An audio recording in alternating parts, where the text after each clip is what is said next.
Good morning. Good morning on a very early Wednesday morning.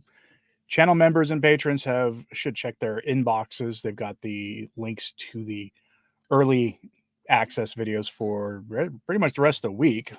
So go check that now and let me know if you have any questions. You guys will have I was on a radio show late last week. You've got a link to that discussion, so you can watch that if you would like. As a bit of housekeeping on that subject, I'm probably relaunching the patron Discord soon, since I think the coast is now clear with Discord, that we can now go back to talking about Catholic commentary in a very informal way in that Discord group, open to channel members and patrons. So if you are one of those, let me know soon if you would like me to relaunch the Discord. I'm probably going to do so pretty soon. But our story today is Cardinal Mueller has come out and said, well, that Francis is guilty of heresy. Now, it's material heresy, but it's a little more complicated than that. And the story gets complicated even further because this was initially reported by LifeSite News, who then I woke up this morning, went to their website, and the story had been scrubbed. It's gone. I don't know why they did that. I'm not going to make any accusations. I'm not going to suggest any nefarious ideas. The only thing I might think that probably happened is maybe Cardinal Mueller called them and said, hey, maybe don't run this. But it was too late because other news outlets started running it too. And so we're going to use the 1 Peter 5 reporting on this because, again, when Cardinal Mueller comes out and says these things, you have to remember, he is one of Cardinal Fernandez's predecessors. He was actually running the dicastery for the doctrine of the faith before Cardinal Fernandez several years ago. So again, we're going to go turn to 1 Peter 5 for this initial story. And they give us this headline. Again, we're doing this live, so there's no words on screen here.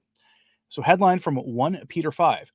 Pope has uttered plenty of material heresies, former Vatican doctrinal head. The cardinals, of course, Cardinal Mueller, who recently repeated what St. Robert Bellarmine stated, that a heretic pope loses his office and is no longer pope. Now, the interview does really two things. Mueller accuses Francis of 2 forms of heresy, while then stating that Francis is still pope. Are you confused yet? Well, let's have a brief discussion of what material heresy is versus formal heresy. You look at an academic web resource for material versus formal, you're going to get a definition that reads something like this. It'll say the material heresy is an idea which is contrary to an infallible teaching of the magisterium. Whenever we refer to material heresy, we're talking about ideas, not persons. Formal heresy is a sin committed by a person, the sin of believing or asserting or teaching material heresy. If that's not clear, the explanation that I've always gotten that I found more useful is that material heresy is kind of unintentional. Think of it this way. The typical pew-sitting Catholic might believe, imagine a typical person that sits next to you at Mass on Sunday who this is a person who believes mistakenly that the church teaches that the Eucharist is a symbol. They are wrong about a teaching.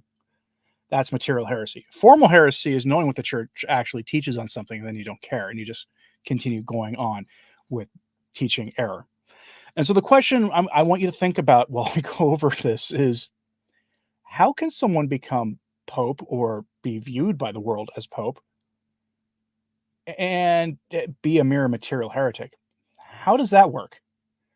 How do you become a high-ranking bishop? I could forgive a priest given the state of the seminaries. I'll give priests more leeway. But the further up the hierarchical ladder you get, the less I'm inclined to believe that somebody could be a material heretic and get away with it. Like, how? How does that happen? I don't know the answer to that question. John Doe says, good morning, Anthony, from Florida, man. You've been quiet lately, so keep it up. Maybe give the world a rest, Florida, man. But bear that question in mind. How can someone ascend the hierarchy in a meaningful way and be a mere material heretic? I don't know how that works. Because one would assume that to become pope, you have to actually know the faith to some degree, or at least your peers think you know the faith. So how do you get there as a material heretic? I don't know the answer to that question, but let's dive into this. So, quote, in a new interview with LifeSite News, Cardinal Mueller, the former head of the Holy Office, said that Pope Francis, quote, has already uttered plenty of material heresies. but that since these are not formal heresies, Pope Francis has not lost his office. Meaning Francis hasn't stood up and said, hey, the Eucharist is a symbol or something like that, knowing full well, like as a formal teaching. That's what Mueller is saying. Continuing, he affirmed the theory of St. Robert Bellarmine, whose opinion was that the Pope would lose his office immediately upon becoming a formal heretic. Now, we, meaning 1 Peter 5, have already commented at 1 Peter 5 to point out that Bellarmine's view here, according to Bellarmine's own estimation, is merely a probable opinion among other opinions about this matter, and that the magisterium has not definitively resolved it. And when things in the church settle down, I expect they're going to resolve it. They'll have to. Anyway, continuing. Bishop Schneider holds a different view than Bellarmine and thus Mueller, claiming that, quote, even in the case of a heretical pope, he will not lose his office automatically, and there's no body within the church to declare him deposed because of heresy. He further adds, therefore, we must follow the surer way, via tutor, and abstain from defending the mere opinion of theologians, even they be saints like St. Robert Bellarmine, which says that a heretical pope automatically loses his office or can be deposed by the church thereof. End quote. That latter bit is Schneider's view. It's unpopular with many people watching this. I understand why. But to play devil's advocate here for a moment, it's also the most conservative of the options because this accusation of heresy and loss of office can be used against an Orthodox pope in the future who opposes the revolution of Vatican II. It doesn't take an active imagination to see how that could work, especially since, like Schneider himself, as an example, has come out and said there are problems with the documents of Vatican II that need to be addressed. He's one of the very few bishops I've ever seen say that. So imagine we get a pope cut from the same cloth as Bishop Schneider. Maybe Bishop Schneider someday becomes pope, and he goes to start addressing those documents themselves. Well, the modernists in the hierarchy can accuse him of being a heretic because he opposes what an ecumenical pastoral council has to say on the matter. You see how this can become a big problem. Again, that's a devil's advocate position. I just want people to think about that. We will return now to what Mueller has to say from that article. So, quote, but Mueller went on to not only speak about material heresy. So remember, formal heresy is part 1. Here's part 2. Mueller argued that through Francis's implicit promotion and toleration of James Martin blessings and Holy Communion for the divorced and civilly quote-unquote remarried, the Pope is fostering a, quote, heresy of practice. That's the second form of heresy. We are entering new territory, ladies and gentlemen, according to the article. The former doctrinal head of the Vatican is accusing the Pope of a species, nay, 2 species, of heresy. Not only that, he accuses his successor in the same office, Fernandez, of something similar. Mueller noted a statement by Cardinal Victor Fernandez, the new head of the dicastery for the doctrine of the faith, on allowing communion for civilly and remarried divorcees without living in full continence, calling the declaration a, quote, borderline case when it comes to formal heresy. The German cardinal told LifeSite News that Fernandez said the faithful, quote, must accept this declaration by the Argentinian bishops and their interpretation of Amoris Laetitia regarding the reception of communion by divorcees, with religious obedience of mind and will. That was already heretical, but it was not the Pope who said that, said Mueller. But Mueller was not done. He even conceded that the validity of Pope Francis's election is, quote, difficult to judge. Yet at the same time, the exercise of the office has, quote, cured any deficiency with the election. As I said in my previous article, this is T.S. Flanders here, Tim Flanders, popes have become Bishop of Rome in all sorts of ways, and even dubious ways. And this idea that the exercise of the office has cured it is certainly reasonable and valid. Becoming the Bishop of Rome is not a sacrament that gets invalidated without the proper form and matter. It's literally an appointment to a city, end quote. Again, a lot of that was Mr. Flanders' own take on that. You can let me know in the comments or the live chat what you think of that.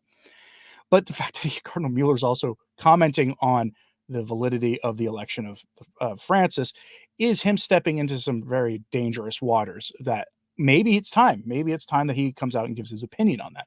I don't know. I'm curious what you think. And I say that because people think Mueller is a traditional cardinal. He's not at all. He's at best a moderate. And I say at best because it was just a few years ago that he was viewed in the same way we view some of the liberal bishops. Go back and look at what he said about Adam and Eve. Go look at the book that he co-wrote with one of the biggest minds in liberation theology about liberation theology. It was not a condemnation of it at all. He gave that book as a friendly gesture to James Martin at the Synod of Sin. That made some major waves. So he is not a traditionalist by any stretch. He is what I would call a moderate in the present sense. If a moderate like him is dipping his toe into those waters, I find that very, very interesting. Now, again, much of what I've read to you is 1 Peter 5's opinion that plenty of bishops of Rome have come to their office in dubious ways in the past, and only now is one such potential case being called into question. It's interesting that Mueller is even dipping his toe into that, to be honest, but that's more than, frankly, what most of these bishops have done. A lot of conservative and traditional leaning cardinals won't touch the conclave issue at all. They refuse. Now, final bit from that article, quote, what Mueller has made clear as the former head of the Holy Office is that all the critics of Pope Francis were right. They were acting reasonably. We've not had this much episcopal support yet. Cardinal Mueller is the highest voice who has ever spoken on this matter in this way, and that is definitely true. He is higher than Schneider, higher than Burke, higher than Cardinal Sarah, who signed the New Dubia. But let's not forget Sarah is the former Vatican head of worship, another significant post. Again, Cardinal Mueller was the prefect for the Congregation for the Doctrine of the Faith, the same post that Cardinal Fernandez now holds in the renamed dicastery. That's why Mueller's opinion on this actually is really interesting, because his job was to promote, defend, and preserve the doctrine of the faith.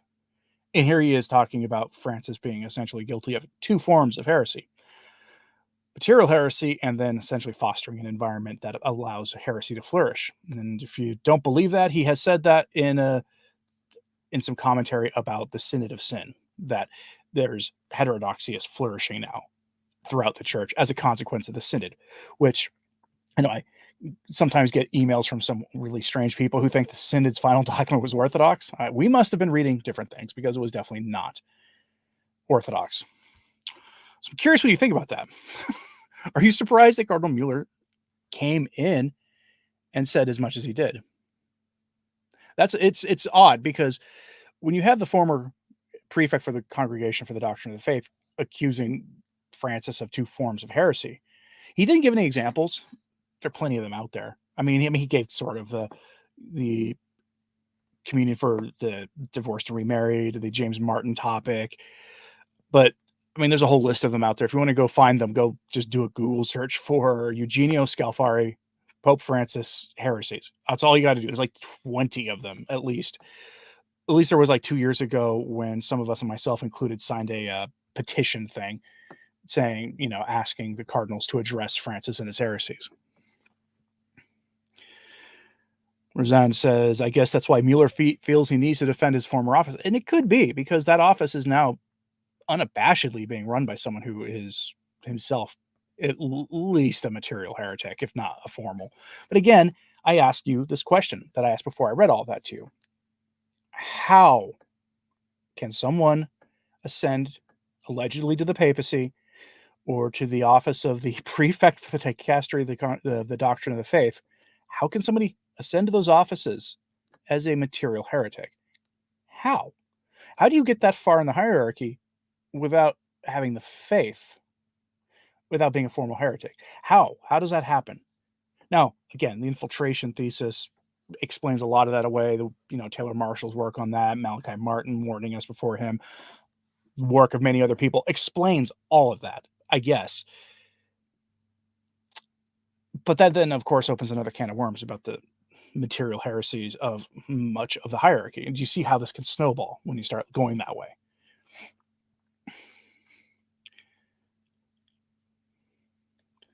Rob Richard says he just saw an article stating that Italy just had the largest evangelical event in its history right there in Rome. Yes, that's true.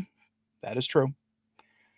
If that bothers you, you should know that most of South America isn't even technically Catholic anymore. That's like evangelical and atheist, and then Catholicism is like number 3 or something. That's where most of South America is, and evangelical missionaries are making great headway in Africa as well.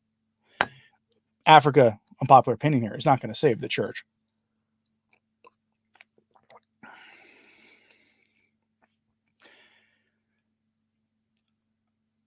I have no idea what you're going on about, Anthony.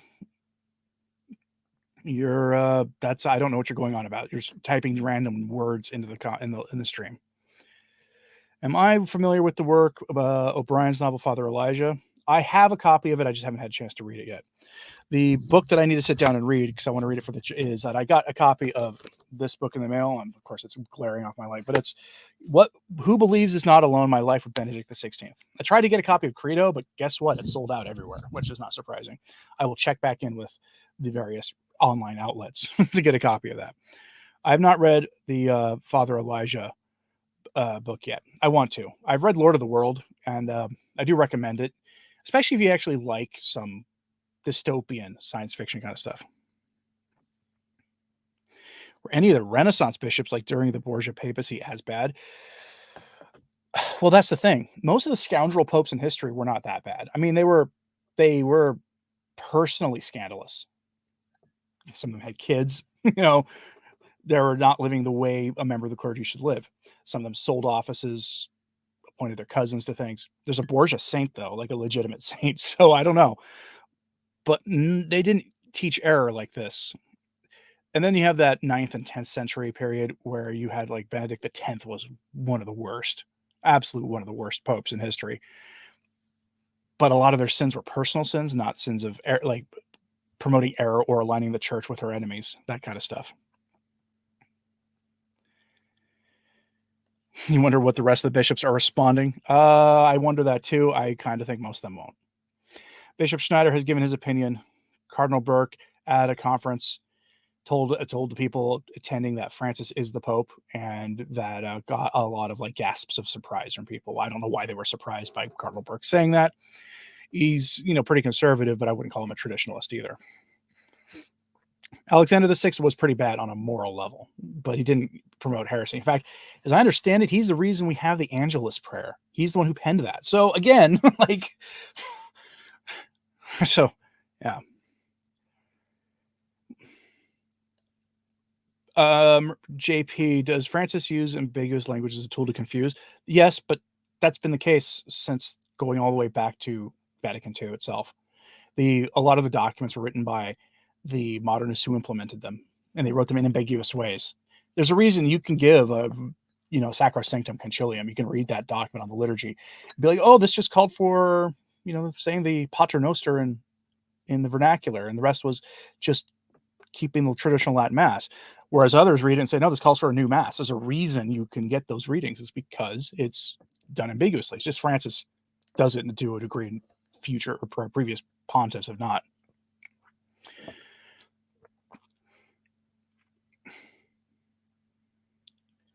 But, I do wonder what these other bishops are saying and are going to be saying on this, because this is some interesting thing. You cannot have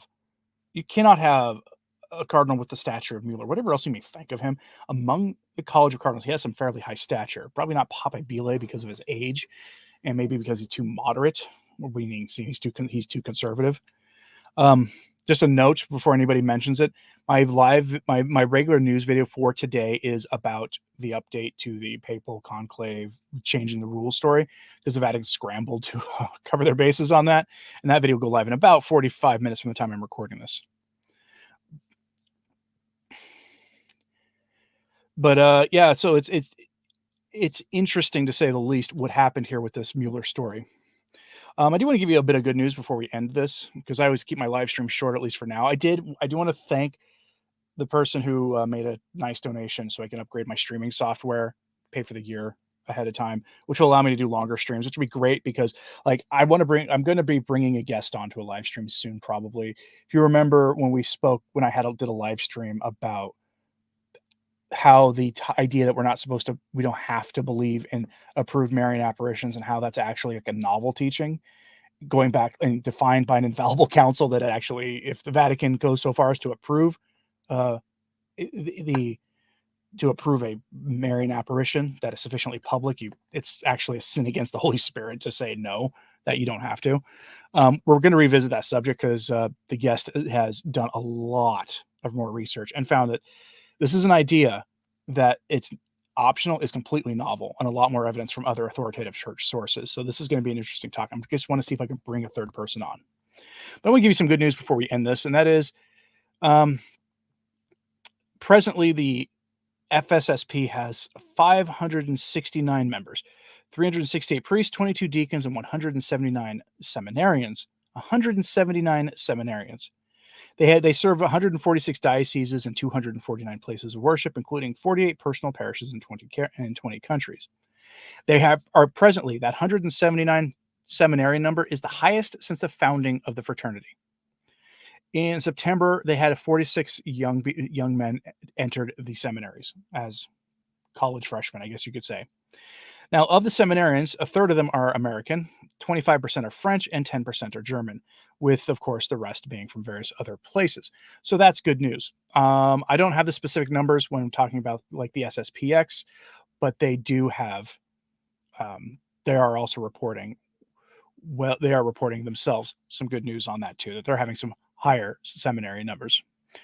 Thank you for the super chat, JP, or super sticker. It is appreciated. Support of the channel is always appreciated. Did I get a chance to watch Michael Matt's final take on the Synod? I have not. I've been very, very busy lately. It's one of the reasons I didn't do live streams the last couple of days.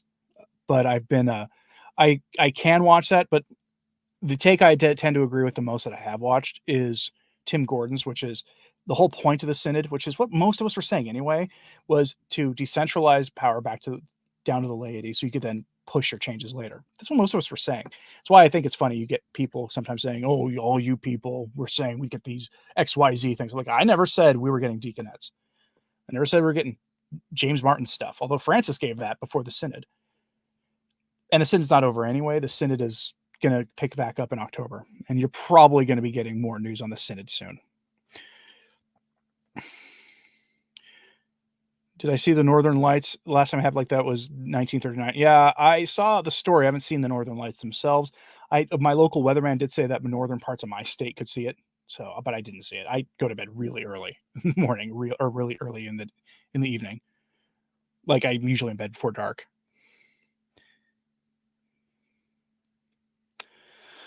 Thank you for the super sticker, Joe. It is appreciated.